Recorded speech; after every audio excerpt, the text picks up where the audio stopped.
เธอ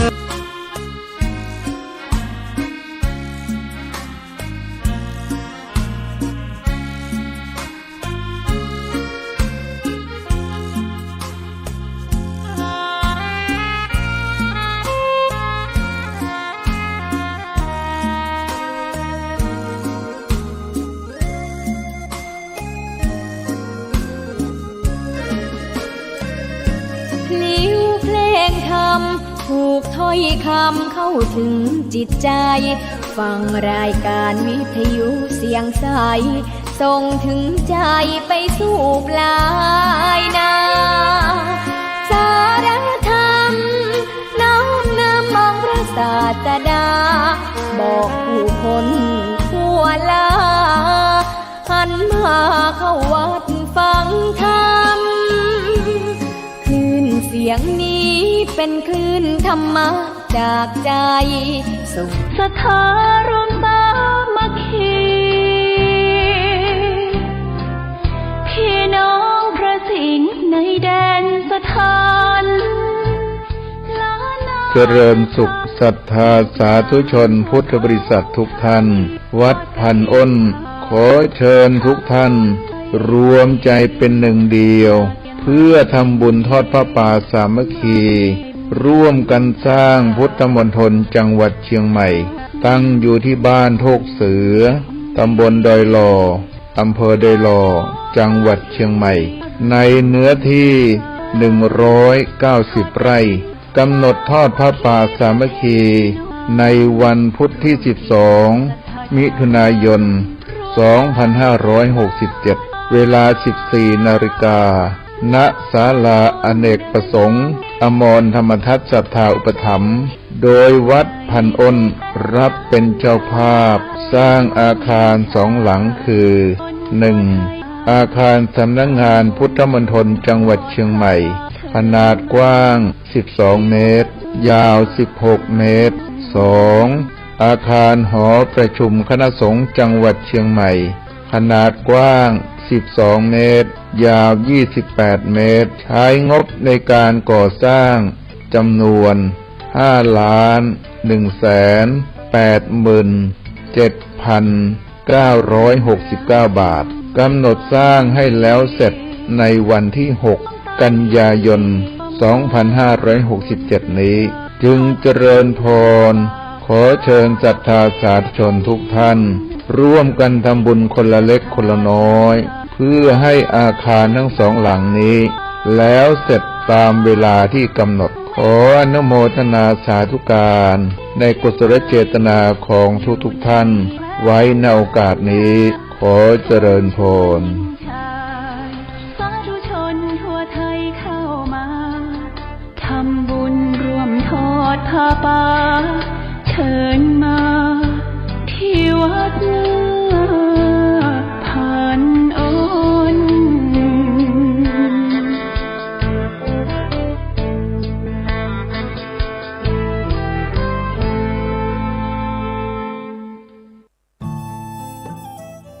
ท่านกำลังติดตามรับฟังสถานีวิทยุกระจายเสียงพระพุทธศาสนาแห่งชาติและสังคม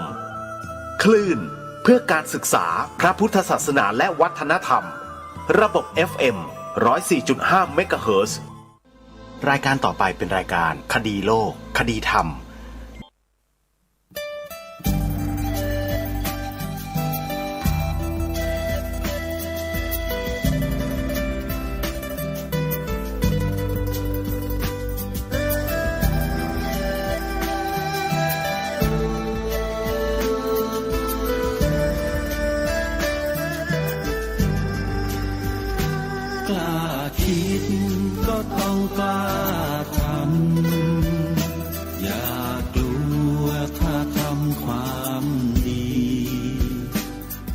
ศึกษาปัญหาให้ทันท่วงทีเมืองไทยจะพัฒนากว่านี้รายการดีคดีโลกคดีธรรมขอรำพันบรรยายความคิดเครื่องหมายแห่งสีทันสามงามถนัดข่าวคือบริ ริสุทธิ์สีสวัสดิ์หมายพระไตรรัตน์และธรรมะคุ้มจิตไทยแดงคือโลหิตเราใสซึ่งยอมสละได้เพื่อรักษาชาติศาสนาน้ำเงินคือสีโสภาอันจอมประชาพระโปรดเป็นของส่วนองค์จักริ้วเข้าเป็นไตรรงค์จึงเป็นสีธงที่รักแห่งเราชาวไทยทหารอวตารนำไปยงยุทธวิชัยวิชิตก็ชูเกียรติสยาม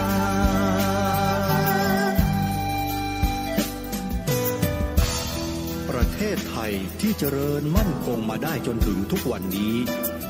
มิได้เกิดขึ้นจากความหวาดกลัวอย่างคลาดเขลาแต่บรรพบุรุษไทยของเราทุกยุคทุกสมัย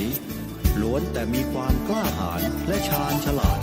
ปกป้องเอกราชสร้างชาติให้เกิดความมั่นคงโดยมีธงแห่งพระไตรรัตน์เป็นเครื่องนำชัยจึงเป็นที่มาที่ไปของรายการคดีโลกคดีธรรมกล้าคิดก็ต้องกล้าทำอย่ากลัวถ้าทำความดีเร่งศึกษาปัญหาให้ทันท่วงทีเมืองไทยจะพัฒนากว่านี้รายการดีๆคดีโลกคดีธรรมรายการดีๆคดีโลกคดีธรรมรายการคดีโลกคดีธรรมกำลังนำเสนอเนื้อหาสาระที่เป็นประโยชน์ต่อเราท่านทั้งหลายเพื่อให้ท่านสาธุชนนั้นได้มีโอกาสสดับปรับฟังสิ่งที่มีคุณค่าสำหรับความเป็นไทยของเราทั้งหมดบทพระราชนิพนธ์เทศนาเสือป่าถือว่าเป็นสมบัติอันล้ำค่าของคนไทยของเรารายการคดีโลกคดีธรรมได้ทำการศึกษาทำการค้นคว้าบทพระราชนิพนธ์เทศนาเสือป่านี้มาเป็นระยะเวลากว่า10 ปีและประจักษ์แจ้งอยู่ประการหนึ่งก็คือว่าสามารถทำให้ความเป็นไทยของเรานั้นดำรงมั่นอยู่ได้อย่างมั่นคงและถาวรตลอดมาจริงๆและถ้าหากว่าเรายังคงนำบทความในบทพระราชนิพนธ์เทศนาเสือป่านี้มาเผยแพร่ให้เป็นที่รู้จักให้เป็นที่เข้าใจแก่ผู้คนอย่างกว้างขวางแล้วยิ่งจะทำให้สังคมไทยของเรานั้นมีความรู้ความเข้าใจในหลักของพระพุทธศาสนามากยิ่งขึ้นหลักของพระพุทธศาสนานี้คือหลักการของประเทศไทยของเราไม่มีหลักการอื่นใดที่บรรพบุรุษไทยของเราให้ความสำคัญเท่ากับหลักการทางพระพุทธศาสนาเพราะหลักการทางพระพุทธศาสนานี้ถือว่าเป็นหลักการที่มีเหตุมีผลเป็นหลักการที่ทำให้ผู้คนนั้นเกิดความสุขความสันติความสงบได้อย่างแท้จริงเป็นหลักการที่ปราศจากการเบียดเบียนซึ่งกันและกันจริง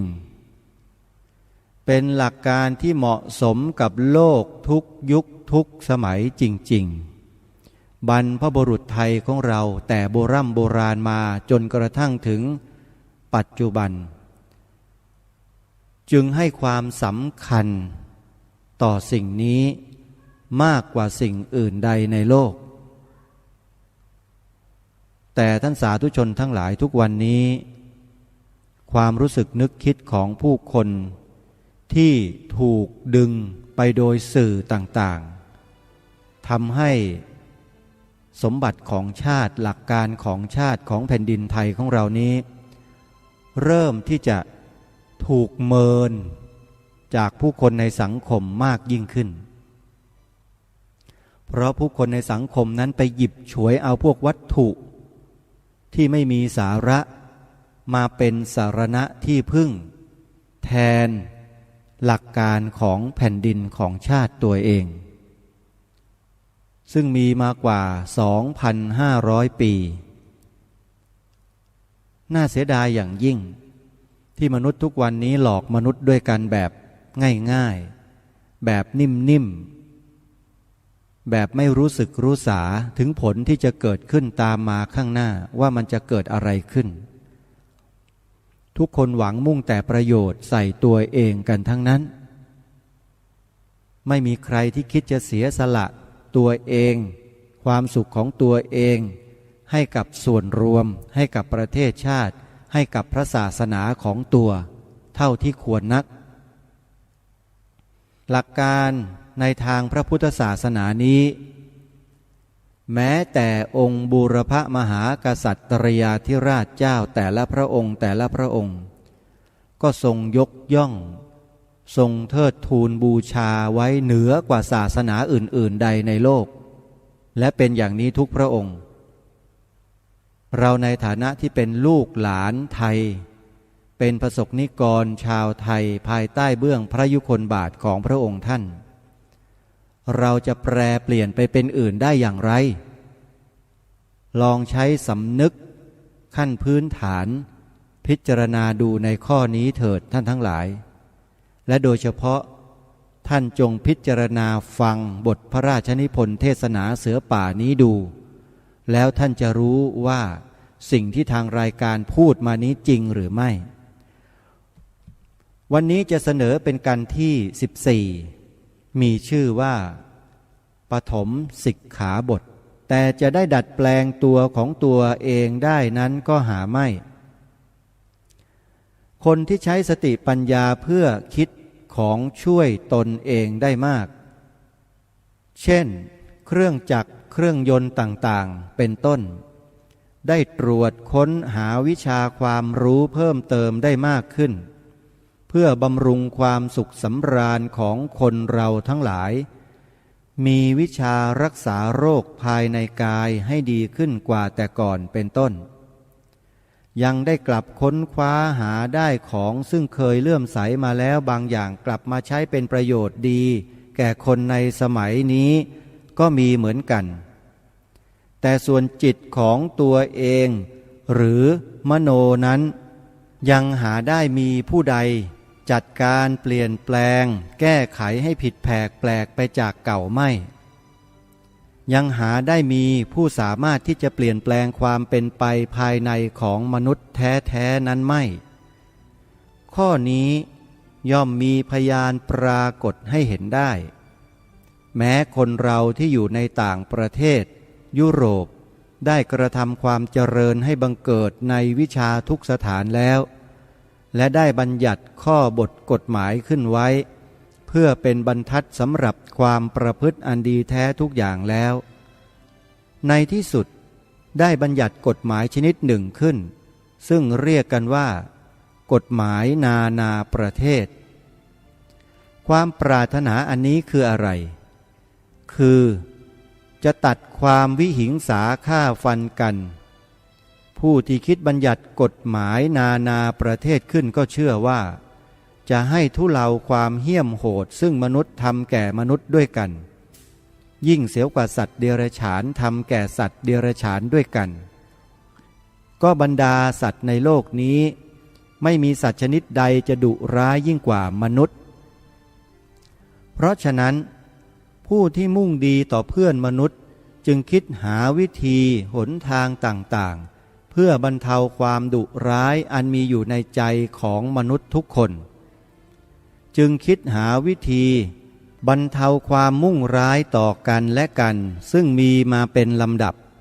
จนถึงที่สุดประเทศทั้งหลายในยุโรปเอเชียอเมริกา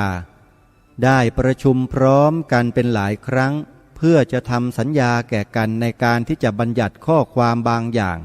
ซึ่งเรารู้จักกันเรียกกันว่ากฎแบบธรรมเนียมการสงครามทางบกทางเรือ และกฎแบบธรรมเนียมความเป็นกลางความมุ่งหมายของการประชุมที่กรุงเฮกคืออะไรนามของการประชุมนั้นได้บอกไว้แล้วคือสันติสมาคมประชุมเพื่อที่จะบำรุงสันติภาพให้มีแก่มนุษย์ทั้งหลายเพื่อให้ตัดสาเหตุแห่งการสงครามให้น้อยลงความมุ่งมา่ปรารถนาของสันติสมาคมกรุงเฮกนั้นคือถ้าประเทศต่อประเทศมีข้อที่จะต้องเถียงหรือพูดกันให้นำคดีไปเสนอที่ศาลกรุงเฮกซึ่งมีกรรมการทุกประเทศประชุมอยู่ผลที่สุดของการที่คิดเหล่านี้ทั้งปวงผลที่สุดของความพยายามตะเกียกตะกายให้บังเกิดสันติภาพในโลกผลแห่งความมุ่งมา่ปรารถนาของบรรดานักปราชญ์ในทางกฎหมายทั้งหมดที่มีอยู่เป็นอย่างไรในพุทธศก 2458 นี้ในยุโรปรบกันแทบทั้งทวีปก็ยังทำสงครามกันโดยอาการที่รุนแรงยิ่งกว่าที่ได้เคยมีมาแล้วในตำนานของโลกไม่ว่าแห่งใดในเวลานี้เป็นเวลาที่ชาวยุโรปต่างเกลียดชังกันอาฆาตมาตร้ายต่อกันมากที่สุดยิ่งกว่าที่ได้เคยมีมาแต่ครั้งใดๆฉะนี้จะแสดงว่ากระไรย่อมแสดงว่าจิตของมนุษย์เมื่อครั้งพุทธกาลเป็นอย่างไรจิตของมนุษย์สมัยนี้ไม่ได้เปลี่ยนแปลงเลยยังอำมหิตเหี้ยมโหดดุร้ายอย่างเดิมยังคงมุ่งร้ายอยู่เมื่อฆ่าฟันทำร้ายแก่กันอยู่อย่างเดิมดังนี้ไม่เป็นพยานหรือว่าศีลของพระพุทธองค์ยังเป็นของจำเป็นไม่เป็นพยานหรือว่าพระพุทธองค์ได้ดำรัสสั่งสอนให้เราทั้งหลายมีเมตตากรุณาแก่กันนั้นเป็นของจำเป็นคำสั่งสอนเป็นอันพ้นสมัยหรือเปล่าเลยตรงกันข้ามความเจริญรุ่งเรืองได้บังเกิดมีมากขึ้นเพราะความสงบศึกความสงบศึกย่อมทำให้คนคิดถึงตัวเองมากขึ้นทุกวันความคิดถึงตัวเองมากขึ้นเช่นนี้ย่อมบังเกิดความรักตัวยิ่งขึ้นทุกวันไม่จำเป็นต้องนึกถึงผู้อื่นเมื่อเกิดเป็นเช่นนี้แล้วก็รู้สึกว่าคนจะรับความลำบากความเจ็บหรือแม้ความตายดูไม่เป็นของสำคัญทั้งหมดคิดอย่างเดียวแต่ให้เป็นประโยชน์แก่ตนเองเป็นนิดถึงแม้คนจะลำบากยากแค้นแสนเข็ญถึงแก่เจ็บนอนอยู่หน้าบ้านเราถึงแม้จะนอนเจ็บอยู่ในบ้านเราก็ไม่อีนังเพราะเหตุใดเพราะเราอ้างตัวเราว่าเจริญศิวิไลมากแล้วคำพูดของคนสมัยนี้ไม่ควรเอาเป็นอารมณ์ของเราเมื่อไม่ควรเอาเป็นอารมณ์แล้วคำนี้เป็นคำจริงหรือไม่จริงผู้ใดที่ยังมีสติอยู่แล้วจะต้องติเหมือนข้าพเจ้าติเดี๋ยวนี้ว่าไม่จริงไม่จริงทีเดียวแท้จริงความเมตตากรุณาแก่กันและกันเป็นของควรประพฤติในพระพุทธสมัยอย่างไรในสมัยของเรานี้ก็ควรเท่ากันเพราะฉะนั้นไม่ต้องกล่าวในข้ออื่นแม้ในส่วนศีลห้าเท่านั้นก็แลเห็นได้แล้วยังคงจำเป็นอยู่ทุกประการศีลองค์ที่หนึ่งการตัดชีวิตมุ่งหมายอย่างไรในสมัยพุทธกาลที่ต้องตั้งศีลข้อนี้ขึ้นท่านทั้งหลายบางทีจะไม่ทราบว่าเพราะเหตุใดถึงแม้ได้อ่านต้นบัญญัติที่มีพิมพ์ขายอยู่ซึ่งแสดงเป็นนิทานแถลงมูลแห่งข้อบัญญัตินั้นแท้จริงสาเหตุที่บังเกิดความจำเป็นที่ต้องมีข้อห้ามปาณาติบาตเพราะเหตุใดข้าพเจ้าขออนุญาตชี้แจงแก่ท่านโดยย่อว่าในสมัยพุทธกาลคือเมื่อก่อนที่พระพุทธเจ้าของเราได้ประทานเทศนาขึ้นในมัธยมประเทศที่ใกล้เคียงย่อมนิยมนับถือลัทธิของพราหมณ์ซึ่งเป็นลัทธิตั้งมานานแล้วและมีความเห็นผิดคิดผิดเป็นหลัก ความเห็นผิดคิดผิดอันนี้แลเป็นรากเหง้าของเราคือบรรดาสิ่งใดที่เป็นไปในโลกที่เราแลเห็นย่อมจะขอได้จากผู้เป็นใหญ่ผู้เป็นใหญ่อยู่บนสวรรค์บันดาลให้เป็นไปเพราะฉะนั้นถ้าเมื่ออยากจะได้สิ่งใดที่เป็นไปเพื่อประโยชน์ของตัวแล้วจึงต้องทำให้เป็นที่พอใจแห่งพระเป็นเจ้าบนสวรรค์วิธีที่จะทำให้เป็นที่พอใจนั้นจะควรใช้อย่างไรเมื่อคนเรานึกปั้นตัวอะไรขึ้นตัวหนึ่งซึ่งไม่รู้ว่าเป็นตัวอะไรไม่รู้ว่าตัวนั้นจะชอบอย่างไรจะหาความรู้จริงขึ้นอย่างไรได้เพราะฉะนั้นเมื่อปั้นพระอิศวรปั้นพระนารายณ์ขึ้นแล้วต่างคนก็ต่างใช้ความคิดของตัวเองว่าจะควรบูชาอย่างไรพระเป็นเจ้าจึงจะชอบก็เผอิญเกิดความคิดขึ้นว่าถ้าฆ่าสัตว์ให้กินเห็นจะชอบเพราะเหตุใดเพราะมนุษย์เราชอบเนื้อสัตว์นึกว่าพระเป็นเจ้าคงจะชอบเหมือนกันจึงตั้งเป็นธรรมเนียมฆ่าสัตว์บูชายันครั้นเมื่อใช้ธรรมเนียมนี้นานๆเข้าก็เลยมีผู้คิดพิสดารขึ้นทุกทีเริ่มฆ่าสัตว์เล็กๆฆ่านกฆ่าไก่ฆ่าแพะฆ่าเนื้อและฆ่าวัวตัวโตขึ้นทุกทีคราวนี้การฆ่าสัตว์ไม่พอใจจึงตกลงจะทำการให้ดีที่สุดก็ต้องฆ่ามนุษย์บูชา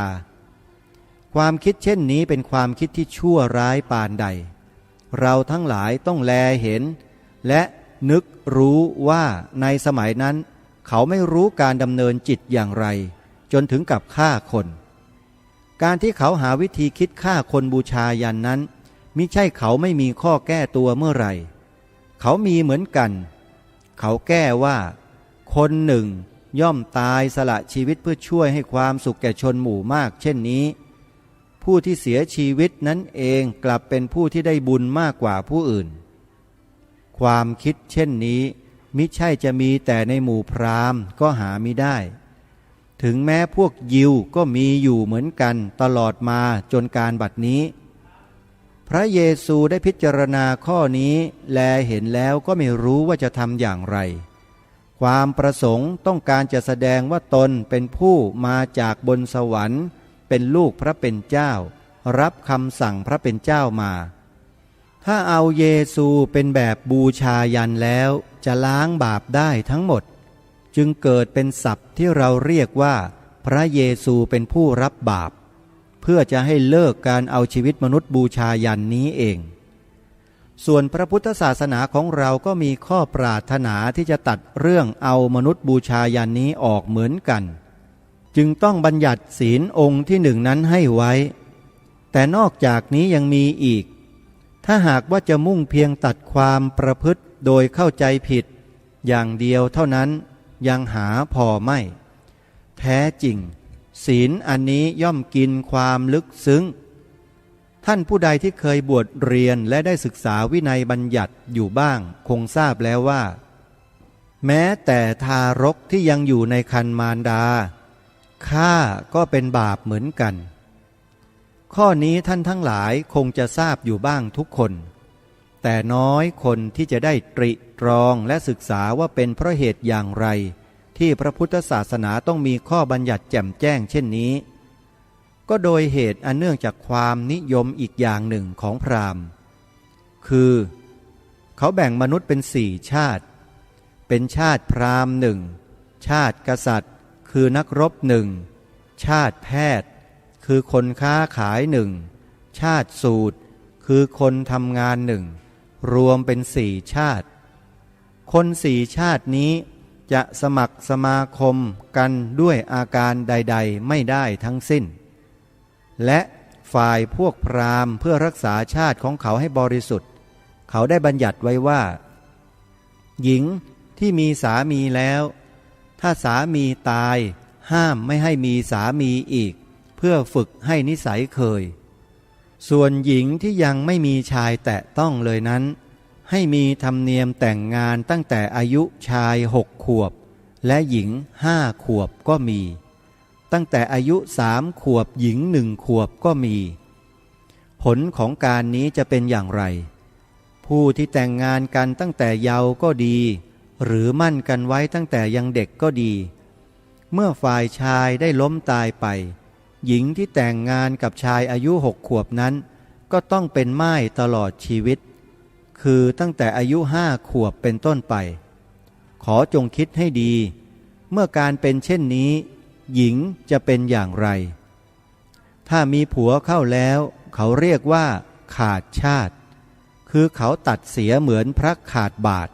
ยกขึ้นเป็นธรรมเนียมกันทีเดียวหญิงเหล่านี้มักมีชู้แล้วมีคันเมื่อมีคันเขาก็ไปหาพราหมณ์ให้รีดลูกออกเสียข้อนี้เป็นข้อที่ทำให้พระพุทธองค์ทรงบัญญัติว่าแม้ฆ่าเด็กอยู่ในครรภ์ก็เป็นการฆ่าสัตว์เหมือนกันในพระพุทธสมัยเป็นอย่างไรในสมัยเราก็เป็นอย่างนั้นจะว่าเพราะกฎหมายของเราห้ามแล้วเพราะฉะนั้นไม่มีความจำเป็นอะไรที่จะต้องอธิบายข้อนี้ข้าพเจ้าไม่เห็นด้วยข้าพเจ้าจึงได้อธิบายแก่ท่านทั้งหลายมีความเสียใจที่กรุงสยามเราบังเกิดความรู้สึกละหลวมในเรื่องนี้มากเต็มทีความประพฤติร้ายเช่นนี้ย่อมให้ผลร้ายแก่ชาติของท่านเองเข้าใจหรือไม่บรรดาท่านทั้งหลายย่อมเห็นอยู่ผู้ทำร้ายเช่นนี้นับว่าเป็นผู้ที่มีความผิดใหญ่เพราะเป็นผู้ฆ่าชาติของท่านเองเมื่อเห็นอยู่ได้แล้วว่าพระพุทธองค์ได้ทรงพิจารณาแลเห็นการไกลเพียงใดการที่จะกล่าวศีลที่พระองค์ทรงบัญญัติแล้วมาสมัยนี้ไม่จำเป็นนั้นไม่จริงยังจำเป็นอยู่อย่างเดิมอันหนึ่งพวกเราทั้งหลายเป็นนักรบเวลาที่เราจะต้องไปรบช่วยบ้านเมืองของเราบางทีจะมีบ้างท่านที่นึกในใจว่าถ้าเช่นนั้นมิเป็นอันผิดพระบรมพุทโธวาทในข้อที่ห้ามมิให้ฆ่าคนนั้นหรือข้อนี้ถ้าจะว่าตามความคิดแคบแล้วก็นับว่าเป็นอยู่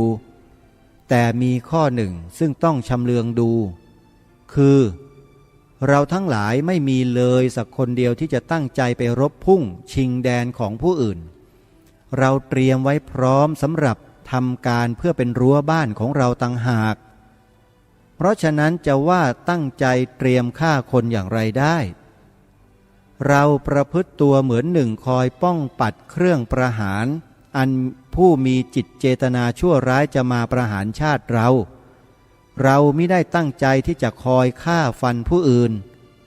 ข้อนี้แม้พระพุทธองค์ก็ได้ทรงอนุญาตแล้วว่าการที่รบเพียงต่อสู้ศัตรูที่มาย่ำยีชิงแดนมาย่ำยีพระพุทธศาสนามุ่งร้ายต่อความเป็นใหญ่ของชาติเป็นหน้าที่ที่สมควรแก่ลูกผู้ชายที่จะต้องสู้จนสุดกำลังความสามารถเมื่อความจำเป็นมีอยู่เช่นนี้แล้วหน้าที่ของเราผู้เป็นพุทธศาสนิกชนต้องรู้สึกอย่างหนึ่งกล่าวคือเราทั้งหลายถึงแม้อุทิศตนเป็นนักรบเราจะได้อุทิศตนมุ่งร้ายหมายชีวิตผู้หนึ่งผู้ใดมิได้และถ้าบังเกิดความจำเป็นซึ่งเราทั้งหลายจะต้องจับอาวุธขึ้นเพื่อป้องกันชาติศาสนาพระมหากษัตริย์ของเราแล้วไซร้เราทั้งหลายจะต้องตั้งใจกระทำการโดยประกอบด้วยความตั้งใจเมตตามากที่สุดที่จะเป็นไปได้เราจะต้องตั้งใจแต่เฉพาะต่อสู้ผู้ที่จะมาย่ำยีหรือที่จะโจมตีเราทั้งหลายเราจะไม่ตั้งใจอำมหิตดุร้ายหมายเอาชีวิตผู้หนึ่งผู้ใดเพราะมุ่งจะเอาชีวิตเราต้องตั้งใจต่อไปว่าเมื่อข้าศึกตกอยู่ในมือเราแล้วเราจะต้องทำแก่ข้าศึกนั้นให้สมแก่ผู้แพ้คือเขาไม่มีอาวุธในมือแล้วเขามาตกอยู่ในมือเราแล้วเราต้องเลี้ยงดูเขาด้วยความกรุณาและให้กินอยู่ให้พอสมควรส่วนในการทำยุทธคงใช้แต่เฉพาะเครื่องมือที่มีประโยชน์อันบริสุทธิ์เราคงไม่ใช้น้ำมันที่จะให้ไปลวกข้าศึกในสนามเพลาะเราคงไม่ใช้ดินที่แตกระเบิด ทำให้คนสลบหรือเจ็บไปด้วยพิษของยาเหล่านั้นเราคงจะไม่ทำการใดๆซึ่งไม่จำเป็นเราทั้งหลายเป็นคนไทยและนับถือพระพุทธศาสนาเราต้องตั้งใจว่าเวลารบเราจะต่อสู้แต่ศัตรูที่ถืออาวุธมาต่อสู้เราจะไม่ข่มเหงรังแกคนแก่ผู้หญิงและเด็กการที่จะตัดมือเด็กสำหรับจะไม่ให้มันถืออาวุธยิงต่อไปไม่ใช่วิสัยของพุทธศาสนิกชนการที่เอาคนแก่ตรึงประตูประจานไม่ใช่วิสัยของเราการที่จะเอาผู้หญิงยืนประจานดูเขาฆ่าผัวหรือพ่อของเขาก็ไม่ใช่วิสัยของเราข้อเหล่านี้ท่านทั้งหลายจงจำใส่ใจว่าเมื่อเวลาเรามีเวลาที่จะเข้าสนามขอให้เรามีชื่อเสียงว่าเป็นนักรบเก่งที่ควรจะได้รับความสรรเสริญรับความนับถือแห่งชนทั้งหลายถ้าเป็นเช่นนี้ได้แล้วจะเป็นที่พอใจของข้าพเจ้าผู้ที่เริ่มชักชวนท่านทั้งหลายมาสู่คณะอันตั้งใจดีต่อชาติไทย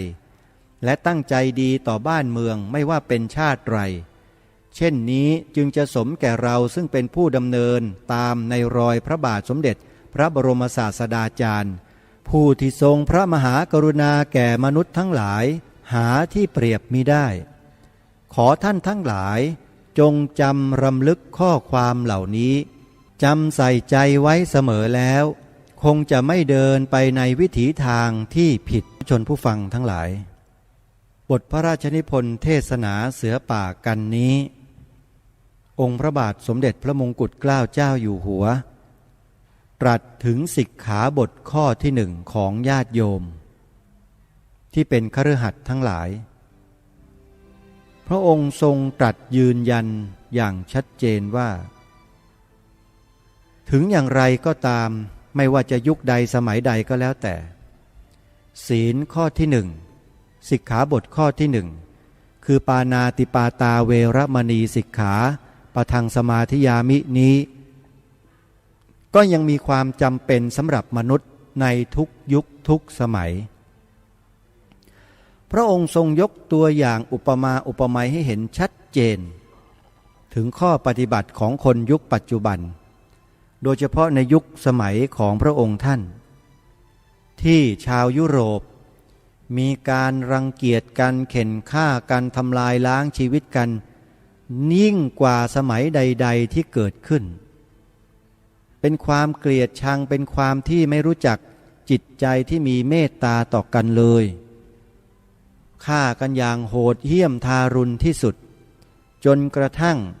หลายๆประเทศได้ตั้งกฎธรรมเนียมขึ้นมานะฮะพระองค์ท่านในรัชสมัยของพระองค์ในสมัยนั้นพระองค์ก็คงจะได้เข้าสู่ที่ประชุมของกลุ่มคนเหล่านี้ด้วยเขาก็ทำการตั้งสันติสมาคมขึ้น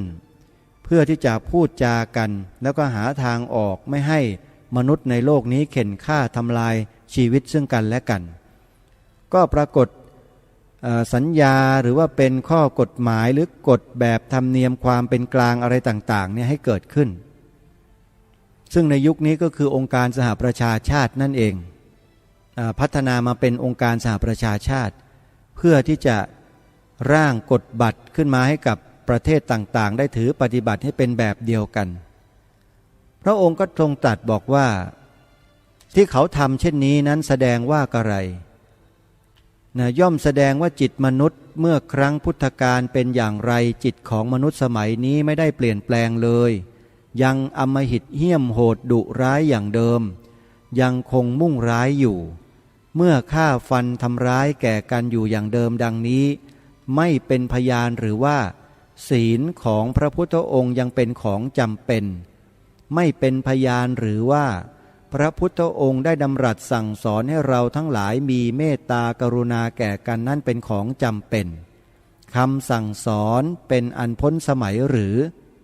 เปล่าเลยตรงกันข้ามนี่แหละท่านสาธุชนทั้งหลายพระราชดำรัสของพระองค์ที่ทรงตรัสเทศนาไว้ตรงนี้เป็นเครื่องยืนยันชัดเจนว่าศีล5 ข้อ ศีลห้าที่องค์สมเด็จพระสัมมาสัมพุทธเจ้าทรงบัญญัติขึ้นมาไว้นี้เนี่ย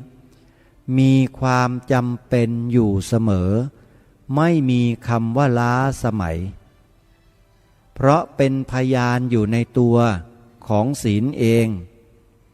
เพราะฉะนั้นท่านสาธุชนโครงการหมู่บ้านรักษาศีลห้าถ้าได้ไปอยู่ณหมู่บ้านใดแล้วณหมู่บ้านนั้นแหละจะเป็นสิริมงคลได้รับความเป็นสิริมงคลอย่างสูงสุดและถ้าหมู่บ้านใดได้ยึดถือปฏิบัติตามหลักศีลห้าได้จริงๆหมู่บ้านนั้นก็เป็นสวรรค์จะไม่มีคนคิดทำลายซึ่งกันและกันเลยลักขโมยก็ไม่มีผิดลูกเมียคนอื่นก็ไม่มีฆ่าผู้อื่นก็ไม่มีทำลายชีวิตผู้อื่นก็ไม่มีลักขโมยก็ไม่มีพูดจาติฉินนินทาส่อเสียดเพ้อเจ้อไร้สาระคำหยาบต่างๆก็ไม่มีนักเลงสุรายาเมาที่เป็นเหตุให้เสียสติก็ไม่มีและเมืองนั้นจะไม่ใช่เมืองสวรรค์ในโลกมนุษย์ได้อย่างไรท่านลองคิดดูนะฮะมีความตอนหนึ่งที่พระองค์ตรัสไว้น่าคิดมากตรัสไว้เกี่ยวกับเรื่องของการเขียนกฎหมายในยุคปัจจุบันพระองค์ตรัสไว้ตอนหนึ่งความตอนหนึ่งดังนี้ว่าข้อนี้เป็นข้อที่ทำให้พระพุทธองค์ทรงบัญญัติว่าแม้ฆ่าเด็กอยู่ในครรภ์ก็เป็นฆ่าสัตว์เหมือนกันในพระพุทธสมัยเป็นอย่างไรในสมัยเราก็เป็นอย่างนั้นจะว่าเพราะกฎหมายของเราห้ามแล้วเพราะฉะนั้นไม่มีความจำเป็นอะไรที่จะต้องอธิบายข้อนี้ข้าพเจ้าไม่เห็นด้วยข้าพเจ้าจึงได้อธิบายแก่ท่านทั้งหลายมีความเสียใจที่กรุงสยามเราบังเกิดความรู้สึกละหลวมในเรื่องนี้มากเต็มทีความประพฤติร้ายเช่นนี้ย่อมให้ผลร้ายแก่ชาติของท่านเองเข้าใจหรือไม่บรรดาท่านทั้งหลายย่อมเห็นอยู่ผู้ทำร้ายเช่นนี้นับว่าเป็นผู้มีความผิดใหญ่เพราะเป็นผู้ฆ่าชาติของท่านเองคือชาติที่ไม่ส่งเสริมศีลห้าเนี่ยพระองค์ท่านตรัสไว้ชัดเจนว่าคือผู้ที่ทำร้ายชาติของตนเองเป็นผู้ที่ฆ่าชาติของท่านเองเห็นไหมฮะพระองค์ทรงยืนยันชัดเลยว่าศีลเนี่ยเป็นสิ่งที่จำเป็นสำหรับชาติและสำหรับโลกมนุษย์อย่างนั้นอ้างว่ามีความจำเป็นอย่างนี้แต่ไอเรื่องที่จะส่งเสริมศีลธรรมให้ไปอยู่ในจิตใจของประชาชนแล้วให้เกิดประโยชน์แก่สังคมประเทศชาติไม่สนใจพระองค์ตรัสไว้ชัดนะฮะข้อนี้เพราะฉะนั้นโครงการหมู่บ้านรักษาศีลห้าที่รัฐบาลร่วมกับคณะสงฆ์จัดโครงการเหล่านี้ตามหมู่บ้านชุมชนต่างๆทั่วประเทศเนี่ยอย่าลืมนะว่านี่คือสิ่งที่จำเป็นที่สุดจำเป็นกว่าปากกว่าท้องที่กำลังกินอิ่มหมีพีมันกันนั่นเสียอีกอย่าคิดว่ามั่งมีร่ำรวยแล้วเนี่ยมันจะเป็นสิ่งที่ดีเสมอไปนะในบทพระราชนิพนธ์เทศนาเสือป่าของพระองค์ท่านนี่ตรัสไว้ชัดนะข้อนี้เพราะคนทุกวันนี้มันร่ำรวยมันฟุ้งเฟ้อมันจึงลืมตัวมันเห็นแก่ตัวมันก็ไม่เห็นความสำคัญของเรื่องศีลธรรมไม่เห็นความสำคัญมันจึงเกิดมนุษย์ประเภทที่ไร้ศีลธรรมมากขึ้นทุกทีนี่แหละพระองค์ท่านตรัสไว้ชัดเลยว่าท่านกำลังจะฆ่าชาติของท่านเองนะถ้าท่านทำตัวแบบเนี้ยเพราะฉะนั้นญาติโยมสาธุชนผู้ฟังทั้งหลายผู้อยู่ในศีลในธรรมจงภาคภูมิใจตัวเราเองกันเถอะที่เราได้นำตัวของเราเองเนี่ยเข้ามาอยู่ในศีลในธรรมไม่ไปกระทำในสิ่งที่เห็นแก่ตัวแบบนั้นแล้วไม่ต้องไปกลัวไอ้คนที่เห็นแก่ตัวทั้งหลายคนที่ไม่มีศีลไม่มีธรรมเนี่ยท่านอย่าไปกลัวพวกนั้นมันต้องกลัวพวกเรานี่พวกมีศีลเนี่ยพวกเราไปกลัวทำไมไม่ต้องกลัวท่านทำความดีแล้วอย่ากลัวอาตมาภาพไม่เคยกลัวทำความดีแล้วไม่เคยกลัวใครอินพรหมยมยักษ์เทวดาผีห่าซาตานที่ไหนก็ไม่เคยกลัว เพราะเราทำความดีจิตเราคิดดีอยู่ตลอดมีความซื่อสัตย์สุจริตในหน้าที่ของตนเองไม่เคยคิดจะทุจริตคดโกงยักยอกหรือต้องการจะเอาสิ่งใดของใครอื่นไม่มีนี่ไงล่ะมันจึงเกิดความกล้าขึ้นมาแล้วกล้าแบบถูกนะไม่ใช่กล้าแบบผิดไม่ใช่กล้าแบบบ้าบินเที่ยวไปด่าตีหัวหมาด่าแม่เจ๊กไม่ใช่อย่างภาษิตที่เขาว่าเนี่ยเป็นพวกนักเลงหัวไม้ไม่ใช่เราทำความดีของเราไปอย่างนี้พูดในสิ่งที่ถูกที่ควรพูดในสิ่งที่ควรพูดข่มบุคคลที่ควรข่มเป็นอย่างนี้เพราะฉะนั้นท่านสาธุชนฝากเอาไว้ว่า